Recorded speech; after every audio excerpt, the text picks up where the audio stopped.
Hi everyone, this is Mark with Easeinvesting. In this video, I'm going to send out a special offer, and this would specifically be for someone that has never sold a put and is still a little bit confused on what selling a put is, and to see if it makes sense for him or her.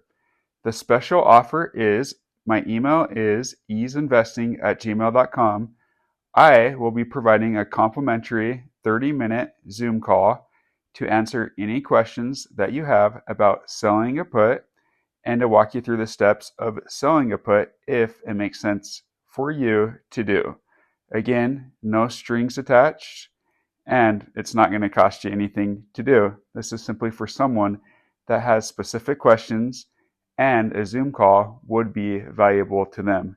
It's 30 minutes, no strings attached, and I'm simply there just to provide value for you. Real quick, let's do a quick recap on what selling a put is. To sell a put, you select a day that you want to set up this contract. In this example, we'll do September 12th. We're going to select sell and put. This is an example on SoFi stock. Again, none of this is something that you should do because I'm doing. Simply, if it makes sense for you to do, I'm just here to explain what it is and the steps on how to do it. So we have the date selected, we have sell and put selected. We can see that the share price is $21.15. In this example, if someone wanted to sell a $20 put, they would need to have $2,000 set aside in order to do this contract. And that is because if you were to buy 100 shares for $20, that would cost you $2,000. And that is part of the contract that you have that money set aside. So let's go over the two scenarios that exist when someone is selling a put.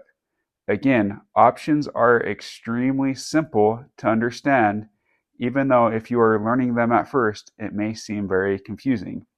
When you sell a put, there are two scenarios that exist. Scenario one is if the share price is below the $20 selected put price.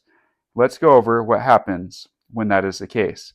So if someone were to sell this $20 put for September 12th, and if the share price were below the $20, you would have to buy 100 shares of the stock for $20. So that would cost you $2,000, and that is the reason why you need the $2,000 set aside.